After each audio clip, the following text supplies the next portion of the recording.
There's the red light that says we're probably on. I know I'm waiting for that green light to say, that's it. Go, baby, go. Yay, we're on the air. This is Max here. It's the last day of the week for me. Thursday. I love Thursday. Hallelujah. Anyway, let's get down to part 4 of our Constitution and our freedoms being under siege. And there's no doubt that's what they are, baby. We're under some serious trouble, and nobody can deny it. Today we're going to go into the 8th Amendment. This is a good one for you. Supposedly, this amendment to the Constitution was written to protect citizens from excessive fines, bail, or cruel and unusual punishment. Oh, God, I'm laughing inside. The many travesties, the ones that occur every day here, speak well for themselves. Even a cursory glance at our past, our present, shows the 8th Amendment is nothing less than a joke. And only Washington is laughing. The 8th Amendment is pretty brief. Let me read it to you. This is so brief, just hang with me.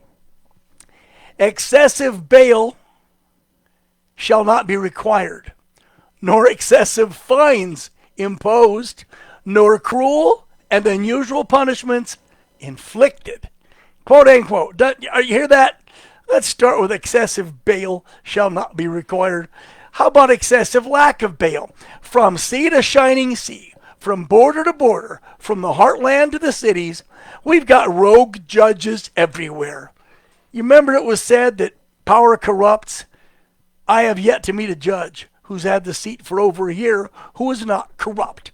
These overly entitled, huge hubris, power-mad judges insanely and inappropriately, but routinely assess obscene bails.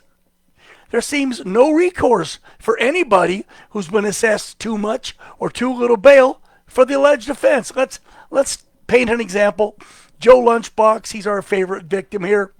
That would probably be a middle-aged, middle-income, black guy, or more likely a white guy, and say he's picked up on a charge of, I don't know, assault and battery, or someone else he might well have assigned to bail in hundreds of thousands of dollars. Understand? Let's try again.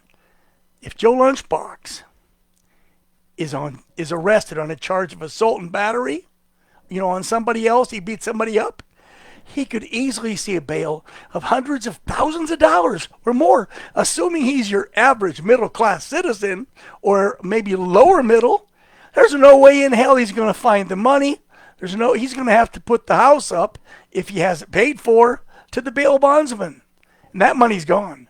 He's unable to buy his freedom, so he sits and rots in jail waiting for months or even years, after years or months in jail, his life has long since crumbled and gone to shit. His family's had to move on, sell the house, whatever. If he's a principal breadwinner, that thoroughly sucks like you can't believe. Come on. Only in America do you have to buy your freedom while you're waiting for your distant trial date. In a different courtroom, the same might be released on your own recognizance, okay? The same person, same crime. They could say, all right, we're going to release you on your own recognizance. Here's your court date. Please show up in the future. Thank you. The inequity and the chameleonic, ever-changing scale of bail, they fly in the face of a long-deceased 8th Amendment to the Constitution. Take a look at this again. It says excessive bails.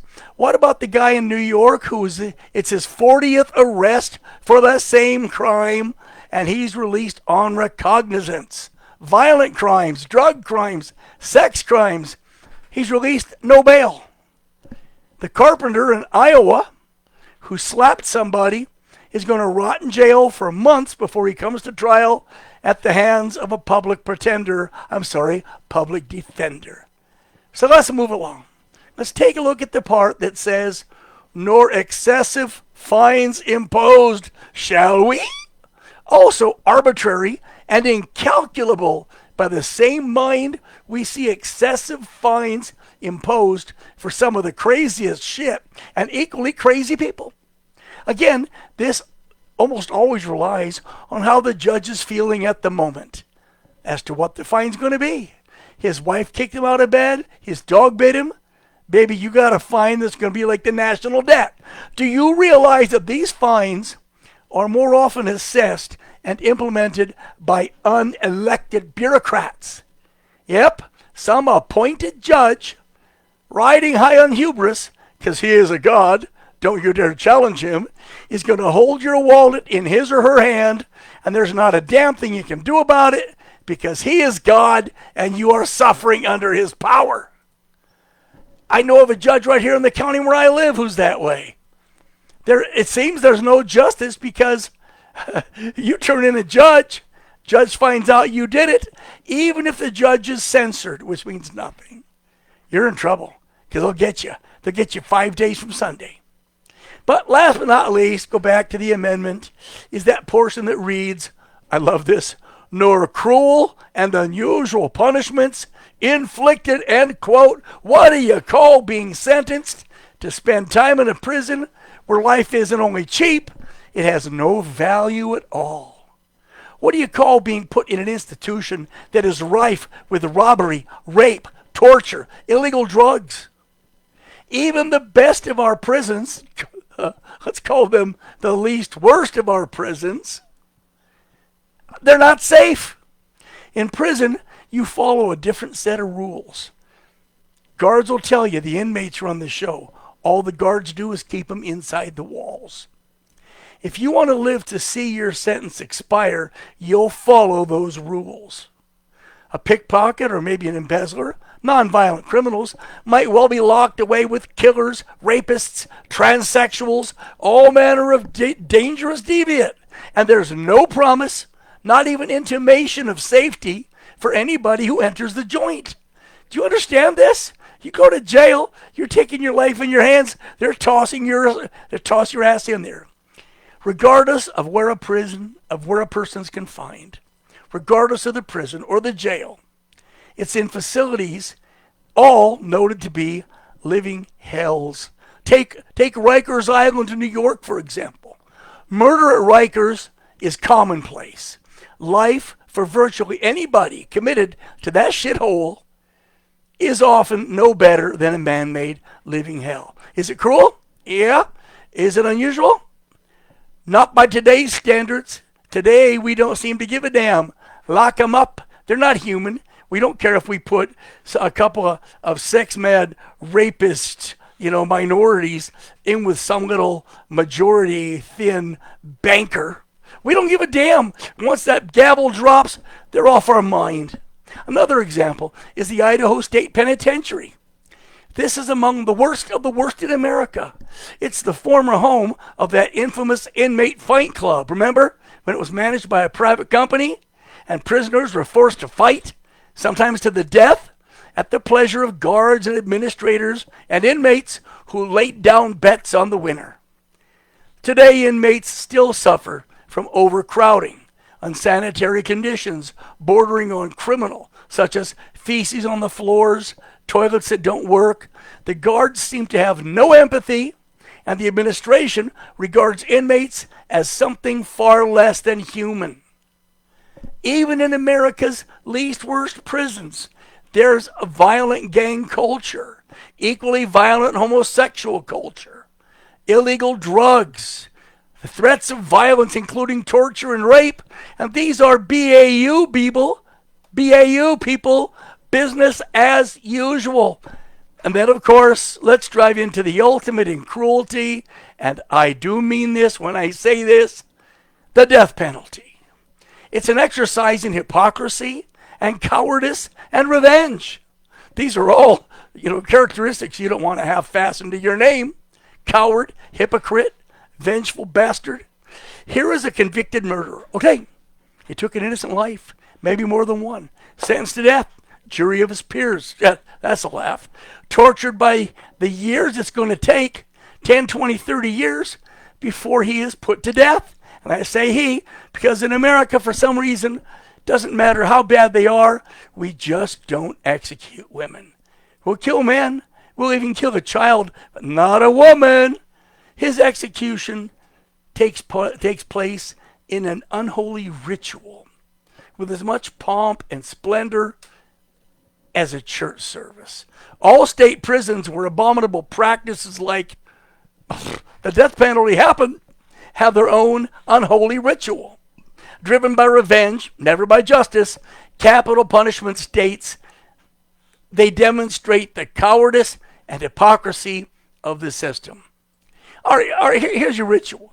Guy gets up in the morning, priest comes in, or a counselor, some holy man, gives him a final reading of his death decree. He's got the warden with him saying, we're going to kill you. Sorry, bastard. Here I am. Ha, ha, ha. I'm a cowardly piece of crap. And you can't defend yourself because you're chained to the bed. Then, of course, he takes a shower. He washes. He gets clean. That's mandatory. They'll wash you if you don't wash yourself because they don't want you to break the chain of the ritual. Then you get your last meal. If you're lucky, it's what you asked for. You eat your meal. And your holy man comes back to comfort you as you take that long walk to where you're going to be injected or electrocuted or hung or shot. You're taking your long walk, your last walk, slowly, because this is the holy ritual of the murder called capital punishment. Okay? All this is done. It's ritualistic as hell. I mean, a satanic black mass has no more ritual than this. And it doesn't matter how somebody's executed. The people performing and taking part in the murder or who are in a position to stop it, like a governor, will one day have to face a much higher power than the governor to answer to. This person was accused of murdering one or more innocent, largely defensive people. He was found guilty. However you slice it, though, this is cruel punishment. My God, I don't know where to begin with this. Does it suck? It sucks. So I want to jump down and take you to the 10th Amendment. I love this one about federal overreach, okay? Those United States of America are treated by Washington as the member states of America. And Washington doesn't do this half-heartedly. They'll use everything from financial blackmail, that's their favorite weapon, to threats of force. The 10th Amendment, like the 8th, is dead. It's time I put an end to my tirade.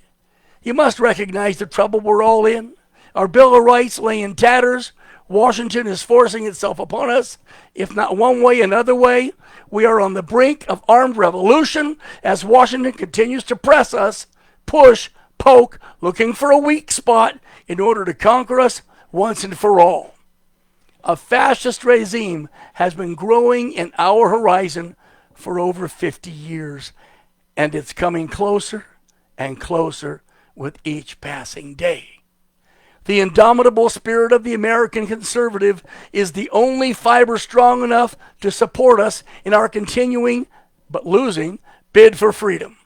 As we fight for truth and justice, we do so within the bounds of law for as long and as far as we can. But one day, should all lawful efforts fail, then blood will surely be spilt. With 7 of the 10 amendments to the Constitution falling to pieces, how much longer will this nation stand in its current form? I say to you, not that long. Think on the last 4 days. Read the texts, listen to my droning voice, and see what you think. Thank you.